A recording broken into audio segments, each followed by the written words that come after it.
If you're someone who believes financial freedom is only for people with money, perfect credit, or the right background, this episode is for you.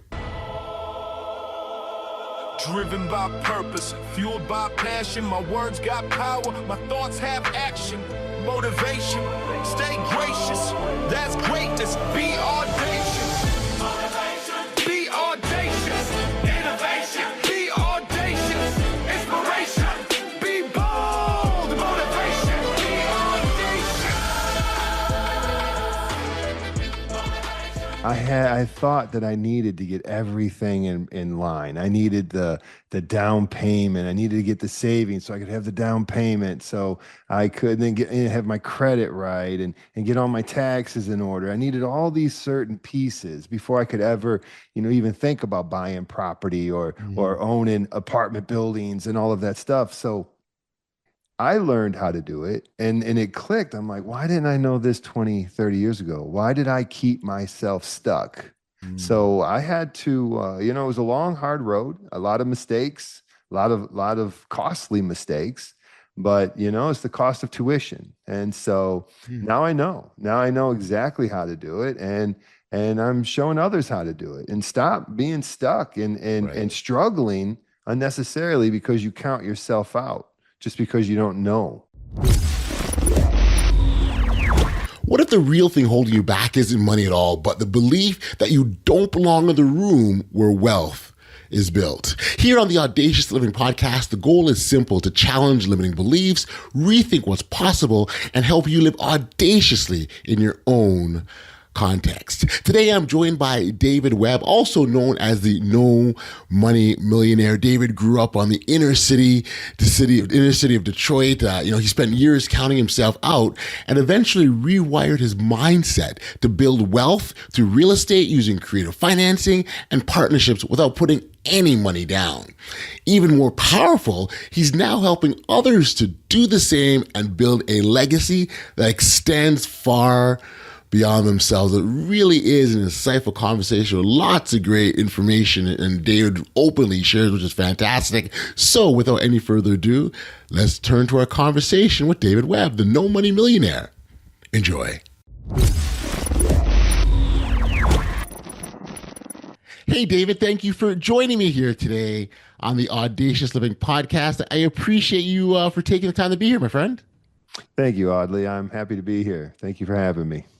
It's really cool to be able to engage in conversations or dialogues that can help people get to this best audacious life that we talk about. And an analogy that we regularly refer to and use often here is that of a pathway. Like, we're all on our own journey, right, David? Like, what's on our pathway? It's our own set of, whether it be challenges or obstacles or pitfalls or what have you. But they are our obstacles to face. And really, it's our job to get up, over, around, through. Sometimes we got to shift our mindset. Sometimes we got to do things differently.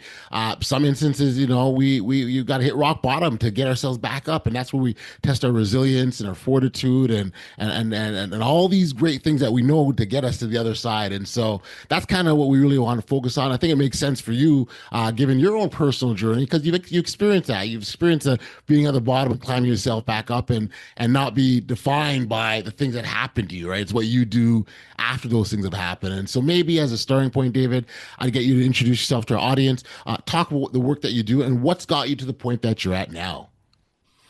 Excellent. So, Audley, my name is David Webb. I'm the No Money Millionaire. And so what I do is I teach people how to build wealth through real estate without having to use any of their own capital. I'll give you an example. I'm closing this Friday on $1 million worth of property, not a dollar out of my pocket. And so, I come from the inner city of Detroit. I grew up in the public school system and the whole thing, the welfare and all of that stuff. And, I wasted most of my life because I thought that I needed to get everything in line. I needed the down payment. I needed to get the savings so I could have the down payment so I could then get have my credit right and get all my taxes in order. I needed all these certain pieces before I could ever, even think about buying property or Mhm. owning apartment buildings and all of that stuff. So, it took me till I was 50 years old before that mindset shifted.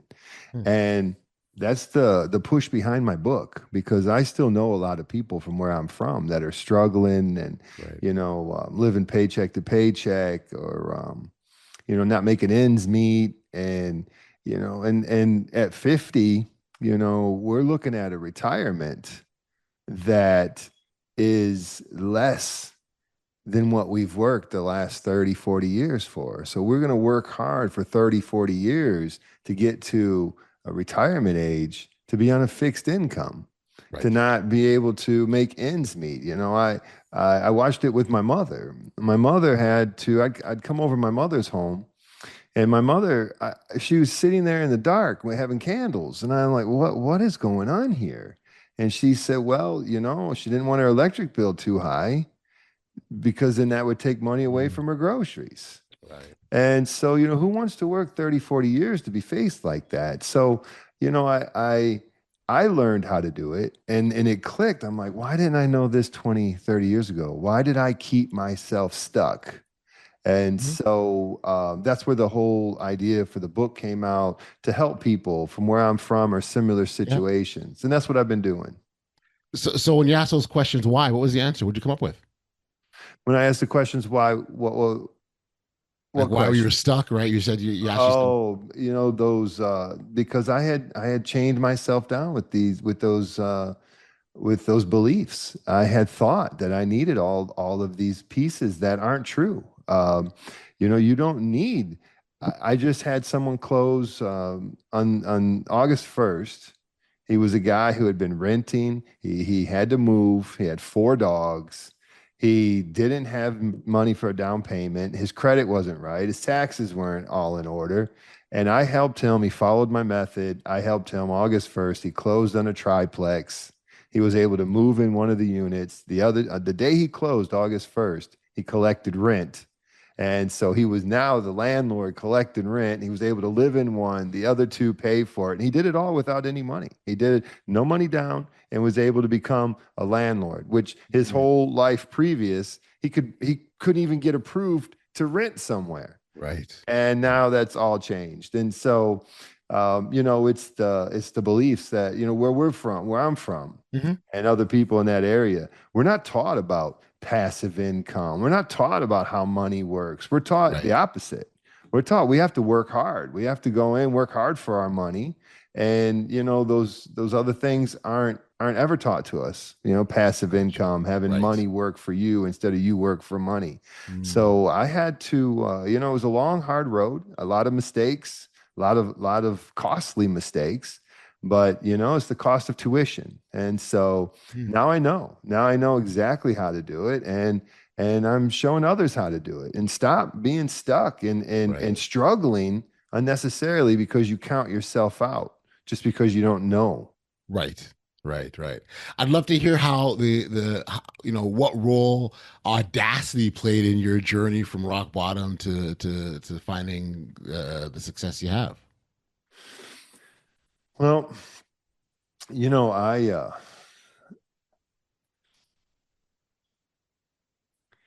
growing up in Detroit, I I live right on the border of Grosse Pointe. And I don't know if you're familiar, but right on Lakeshore Drive, and I'd grow up, and my son's mother, she worked at a restaurant over in the Grosse Pointe side, Hmm. and I would drive to pick her up, and every day she'd come outside of the restaurant to the police having pulled me over because they knew and they could recognize that I didn't belong on that side of the road.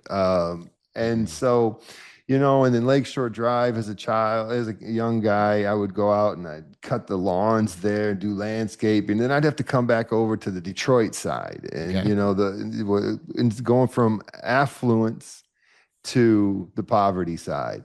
And, they could tell that I didn't belong. And I didn't want that anymore. I didn't want that anymore. And so I made a push in my life to change that.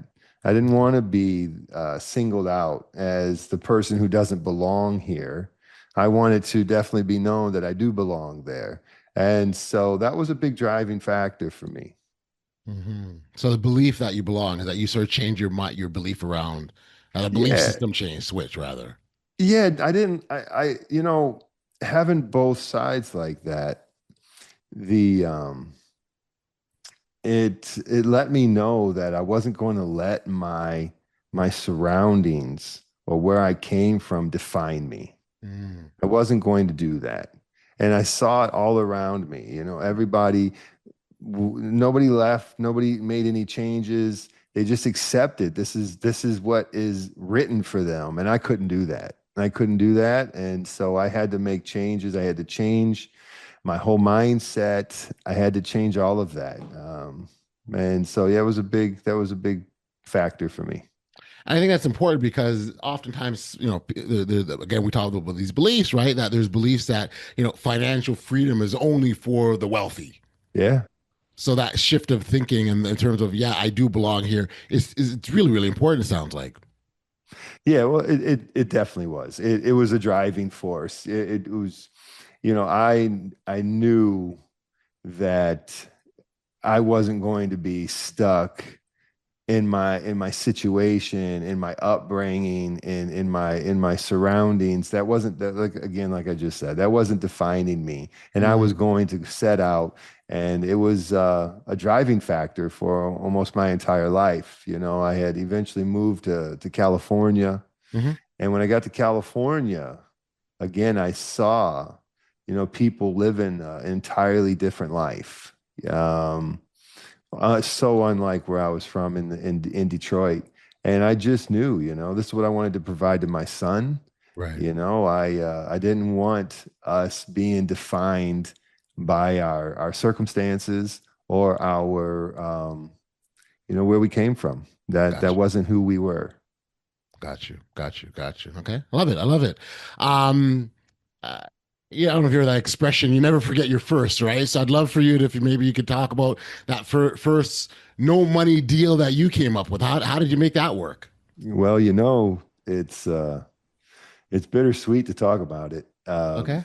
So it was early on. It was mid '90s, '96, and I walked into my father's home, and he told me that it's a home that I lived with him for a big period of my youth, and so I was coming to visit him later as I was older, and he said, "Well, I'm going to sell the home," Okay. and I said, "Well, I want to buy it."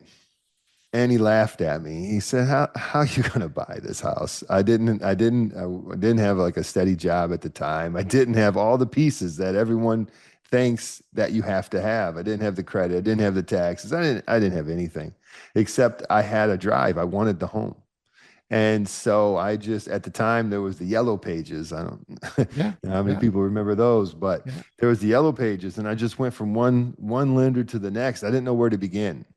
I just had the drive to do so. And so I'm calling, I'm calling, I'm calling. Everyone's saying the same thing to me. You have credit, you have down payment. No, no, no. And so more people laughing at me until I found one person. And he told me, okay, let's see what we can do. And he was about creative structures, creative financing. Mm-hmm.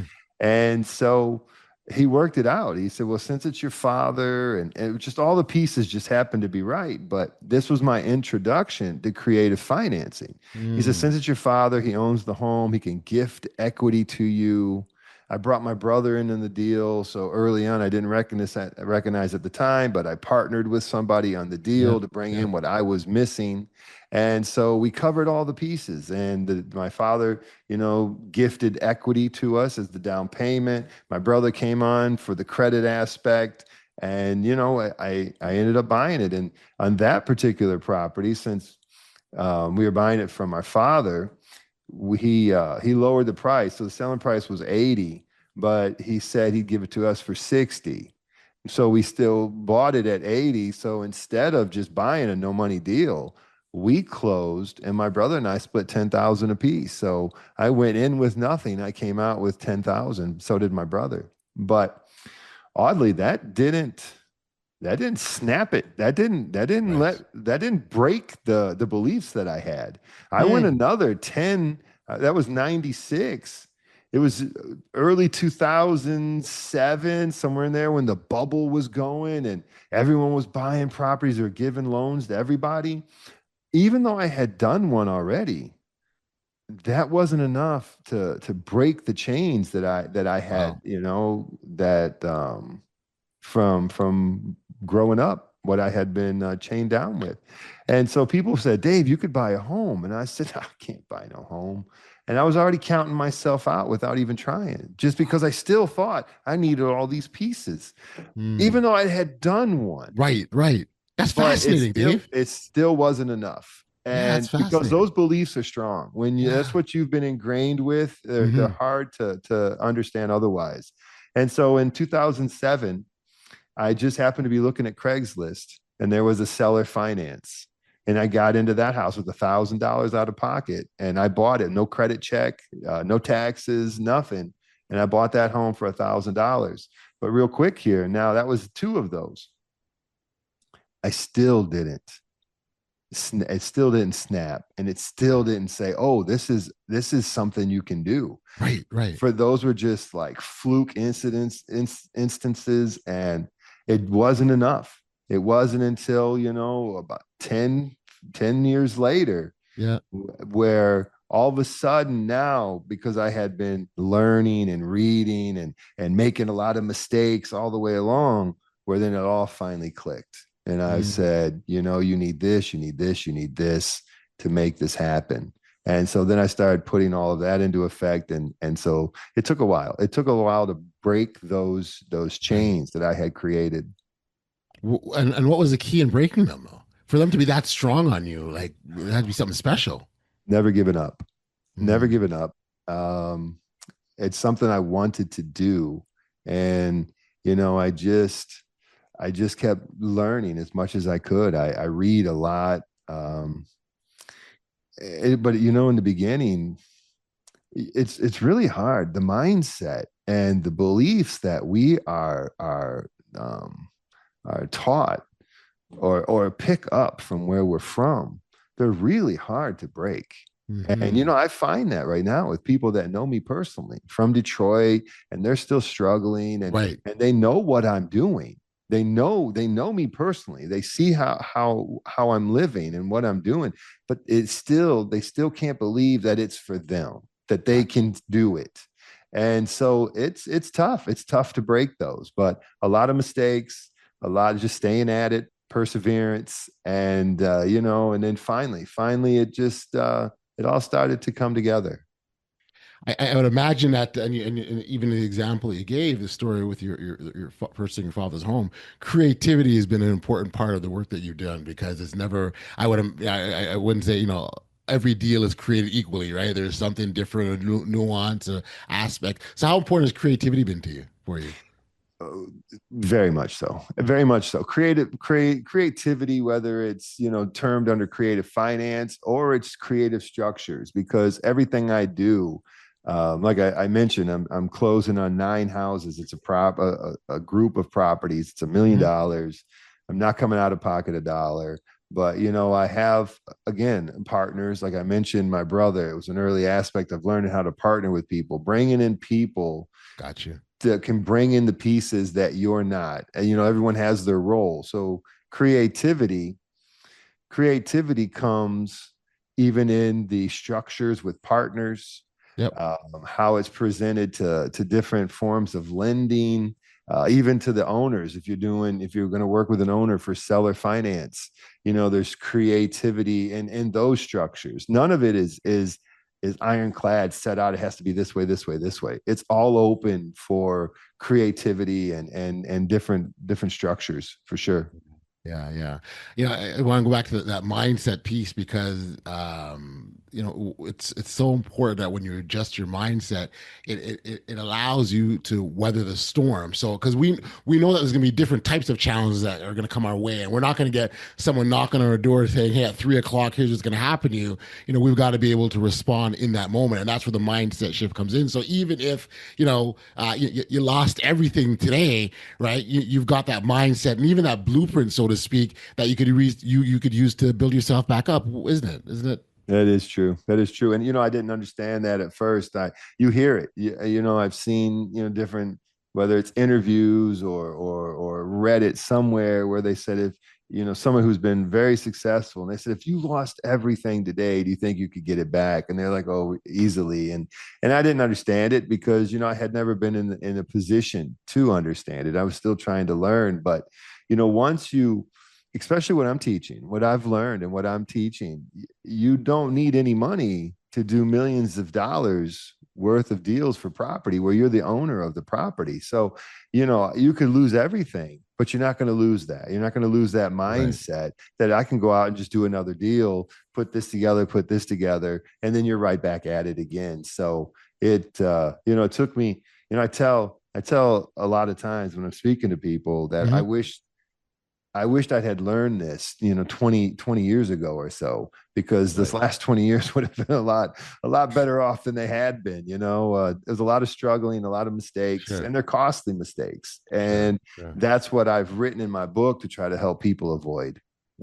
And it's interesting because I would imagine at the same time, those mistakes have helped fortify you, to help. It's kind of double-edged, so to speak. Like on one hand, you don't want to go the pain, you don't want to feel it, but on the other hand, it's giving you something that you probably wouldn't have gotten any other way, right? It's that learn by doing is a big teacher. It's trial and error is it's a big teacher, and it's a costly. Like I said, I mentioned previously that I'm from Detroit, public school system, and I didn't graduate. I didn't make it all the way. Matter of fact, I almost made it. I was set up for my my cap and gown and my senior pictures, and mm-hmm. and I've lived on my own since I've been 16. So I was finishing school while I still lived on my own. So my mother was saying, "Okay, so when's graduation? When's graduation?" Well, I jumped into the work world. As soon as I went through school, and now, the last couple months of senior year, they're not really teaching anything anymore. It was kind of riding it out. And I said, I've learned everything. I need to get in the work world. So I jumped into the work world. So, my tuition has been from trial and error, and it's a costly tuition. There's one that haunts me, that if I had it today, what I could do with it, and how amazing it would have turned out, profitability wise. Got you. But again, those lessons you walk away with, man. I like how you refer to the cost of tuition. I like that. Yeah.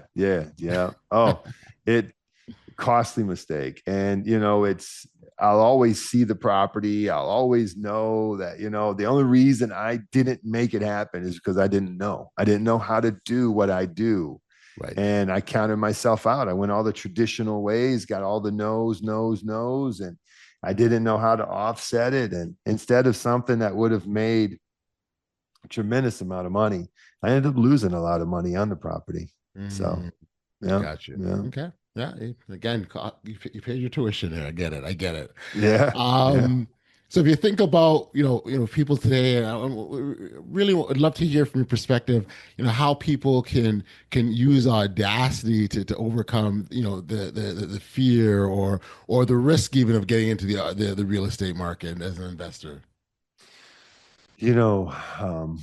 Well, with me, you've heard me say already that mindset is huge. And so you've really got to take on that audacity mindset, that determination, the belief in yourself, and, and not let your where you've come from or your circumstances of today, not let any of that define you or stop you.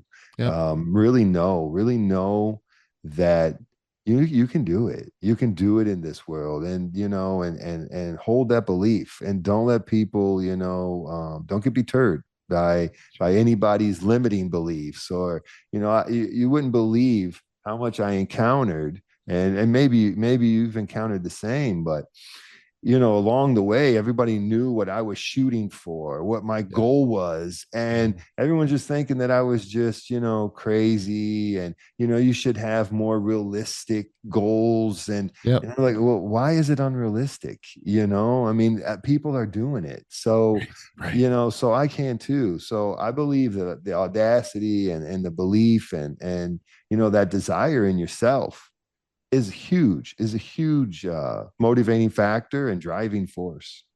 Gotcha. And I imagine I can at this stage of your journey, it's kind of, is that what living audaciously means to you today? Yeah. At first it was just to change my financial situation. It's grown into more than that. Gotcha. I'm going to be on I just was filming a television show called Legacy Makers Okay. TV, and that's going to come out sometime in the fall, maybe early winter, toward the end of the year.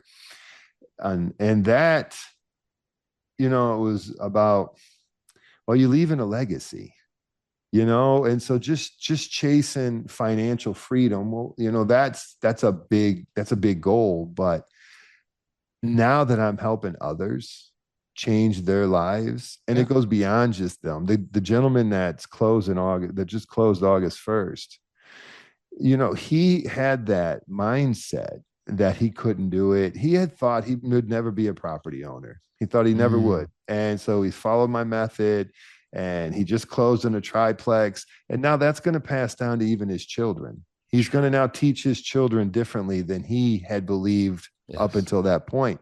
So changing other people's lives, that's been more now of my push and reward. It's more leaving the legacy and the audacity. Um, yeah, it's bigger than now just chasing something for myself. Gotcha. Love it. I love it. David, you up for a few rapid fire questions? First thing that comes to your mind. You ready for that? Okay, let's see what we got. All It's right. early for me. It's Good. early, oddly. Good. Okay, Good. let's see what Good. we got. It's a great testing then. Well, I love it. Okay, Money or mindset, which matters more? mindset. Yeah. Rich dad or broke dad, who taught you more? The book. Yeah, I read that book and it was big. It was Yeah. big. Yeah. Yeah. Yeah. So if you think about closing deals, I guess there's a lot that goes on, and sometimes it can be extended and you need a lot. What's better, coffee, tea, or energy drinks? What do you say? Coffee, tea, or energy drinks? Yeah.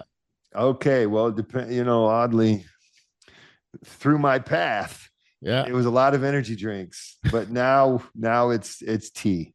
Okay. Okay. Yeah, Okay. I have a little bit this morning actually. Cool. Yeah. Best deal you've ever made? Oh, well, best deal I ever made. I think it's this one coming up on Friday. Yeah, I'm excited about it. Yeah, I'm really excited about it. That's It's awesome. I yeah, love it's the it. one I mentioned, the Yeah. net Yeah. new Yeah. Yeah. properties. Yeah, I'm that one I'm really excited about. Friday can't get here soon enough. That's Yeah, awesome. That's yeah. awesome. One word to describe your journey. Oh, audacious. That's on brand. I love it. Not to be cheesy, but No, listen, we'll yeah, take it. We'll take it. We'll take it. yeah. I mean, it fit. It really fit. It's been a journey. It really has been. If you were to start over with just $100, what would be the first move you'd make? Well, I mean, it'd be real estate. It's what I'm doing now, and I just try to find an amazing deal, and I put the pieces together. The $100 wouldn't have any part of it. I could do it with zero. And that's right on brand for you, right? Yeah, exactly, exactly. I I'd love do it with it. zero. So I coined the term "No Money Millionaire," and it's Mhm. just so true. You can become a millionaire with no money, and the hardest part of all of this is getting people to understand it and believe it. That's the hardest part. Yes. And that's going back to that change in mindset. And again, that's something you experienced, right? Like, even though you had success, you still were fighting this thing in your head that says you can't do it, right? So I did 2 of them and still didn't believe or know what I've done. It was, so I've lived it. I understand it completely. Got you. A couple more. Financial freedom in one sentence. Financial freedom in one sentence: being able to spend the time with my family when necessary or when I want to. And then lastly, what does no money, no excuses mean to you today? Exactly, that is simple. So I use it. I even take it a step further. No money, no excuses, no limits. Stop it. The no money aspect, there's no excuses for you not pursuing your dreams, not changing your future, your family's future, living a legacy, leaving a legacy. There's no limits, and there's no excuses for having no money. Love it. I love it.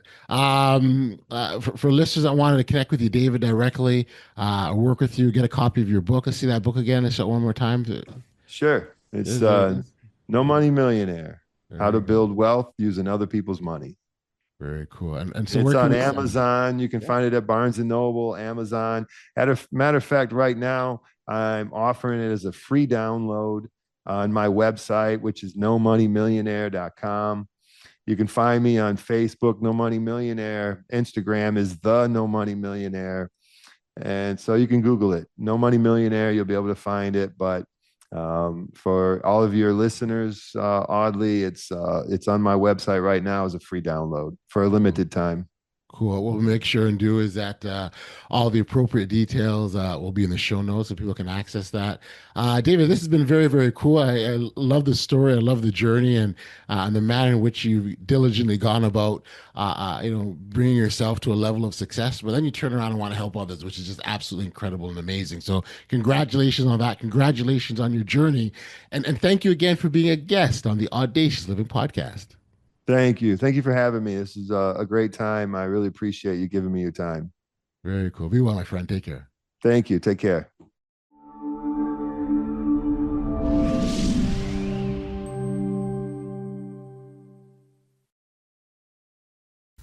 Back, we are here on the podcast. Much thanks and appreciation for David for being here. Really appreciate the insights. When I think of one of the biggest takeaways from our conversation, it's when, David stopped believing he needed to be, needed the perfect conditions.